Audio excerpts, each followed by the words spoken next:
All right, hey, what's up, everybody? Mike Lindsley back with you for 9 minutes with me on IGTV, Facebook, and on YouTube. Be sure to download and subscribe to my podcast, the ML Sports Platter, all over the major platforms where you get your podcasts. Download, subscribe, leave feedback, and a 5-star review. Incredibly appreciated. Also helps spread the word about the pod, and lately just huge guests on the program. ESPN's Trey Wingo, Bob Costas, and we'll have plenty more to come next week. I'm going to do a couple of cool archive interviews from years past. If you haven't heard some of those interviews that I've done from Cooperstown, Whitey Ford, Ryan Sandberg, Gary Carter, I'm going to throw those into an archive and kind of mix it with some recent talk as well. I'm here from Rosie's Corner. This place is amazing. Fish Friday is today. You can pair it with the fries and coleslaw or the mac and cheese. You can get your pizza, your wings, your pasta, hot and cold subs, and more. They've got burgers. They have unbelievable appetizers as well here at Rosie's Corner.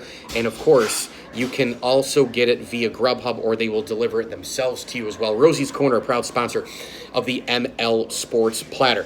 So this video comes right off the heels, literally, of me coming out with my top 10 NBA players. I know ESPN did their top 74 players. I don't know why the number was 74. And a lot of people they love lists in general. They love to argue. It's water cooler. It is fun. You debate. Sometimes it gets a little bit mean. But, you know, how many people really have the balls to write an article and to throw it out there and take the bait, whether people are agreeing or disagreeing with them? A lot of people do it and they don't reply to anybody. I put the list out there, and I'm going to reply until Kingdom Come, obviously, if you keep sending me replies via Facebook and on Twitter, which brings me to my number 10 player on the list. And that's what this video is solely focused on. Got a lot of pushback for this one, that I took Steph Curry number 10 and didn't include Oscar Robertson in my top 10. Now, listen, I am a huge fan of the history of the game. Do you see? I didn't go to St. Bonaventure in 1970 when they made the Final Four, and I'm right here wearing a 50th anniversary throwback shirt of my alma mater's basketball team with Bob Lanier and company. They would have gone all the way, of course, if he hadn't gotten hurt and rammed his knee up against Chris Ford and Villanova in the regional final leading up to the Final Four. But me not taking Oscar Robertson number 10 or in the top 10 in general is no knock on Oscar Robertson. I'm fully aware that he's won one championship, that he averaged a triple-double, for just an unbelievable amount of time during his career. I'm very well aware that I believe to this day he's the only player in NBA history who was in the top 10 in both points and assists, although I thought LeBron James was somewhere in that range as well. Either way, he's in the top 10 in both categories. You talk about the Big O and his incredible place in the game. He would destroy the game today, too, because look at the way defenses are played. But, that doesn't mean that just because I didn't take him in the top 10, look at the guys I chose ahead of him. I took Bill Russell, Wilt, you take Magic, LeBron, Jordan, Larry Bird, etc., Tim Duncan, Kobe Bryant, and I put Steph Curry in there at number 10, and I know that this argument is straight up going to be basically an old generation versus the young generation, and I'm literally right in the middle at the age of 40, but do people not really realize, who are throwback basketball fans, regardless of how much NBA you watch right now, do you not see what's going on? Do you see the way the game is played right now is a bob and weave, screen around, guard off guard, chuck three-pointers from 31, 32, 35 feet.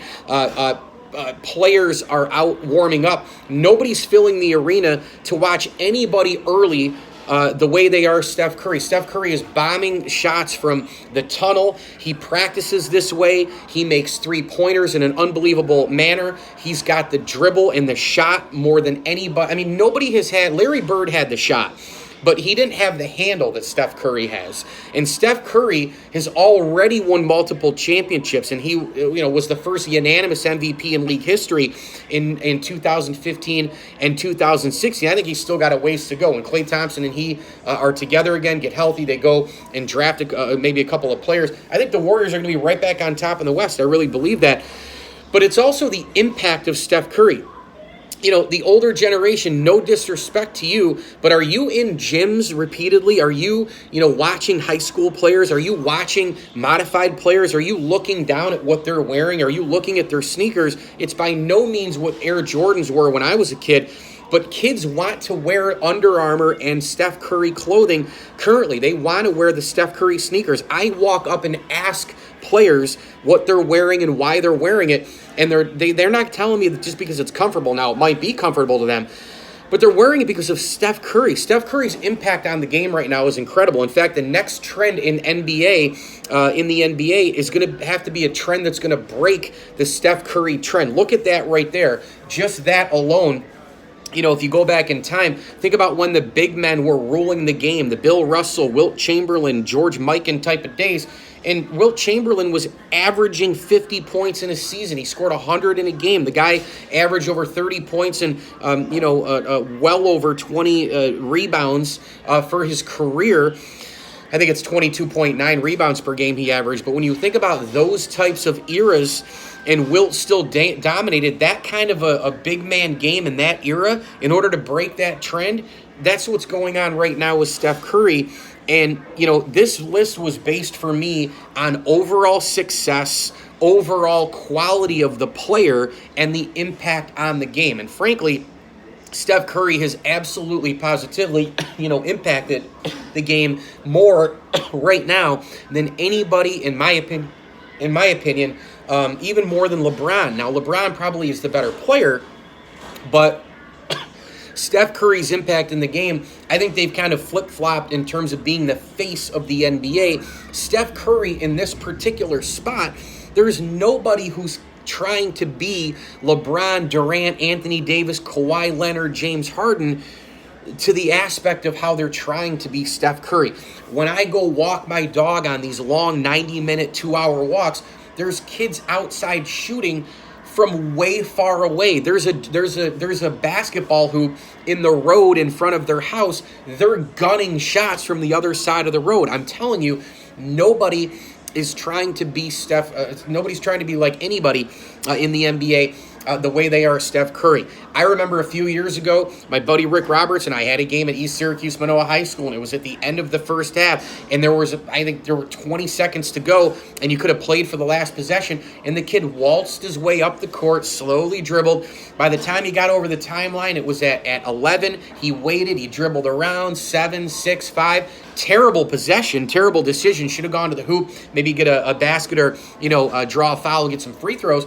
And instead, he chucked the ball from way outside the three-point line. Why? He's watching today's NBA. He's watching the Golden State Warriors and Steph Curry chucking the ball. It's not fundamentally sound, of course, in a lot of cases, but for Steph Curry, it is, because he can make those shots. He can dribble around. He can create his own shot. Steph Curry has the overall success. If he retired today, he'd be a bona fide first ballot Hall of Famer. The overall player is very, very good as well. And defense is all right. But again, the defense is all right in the entire game. And it's the impact of what he's doing right now.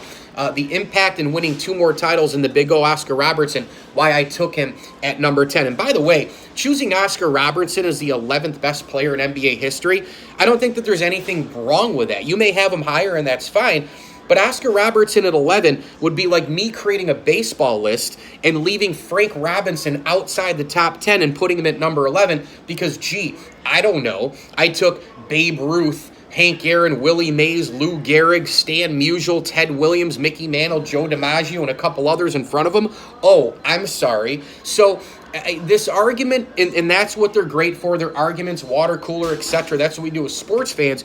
But Steph Curry's impact, I think, some of the older generational folks and basketball fans might not realize exactly what he's doing right now. And that's no disrespect to Oscar Robertson. It's simply to praise the greatness of Steph Curry.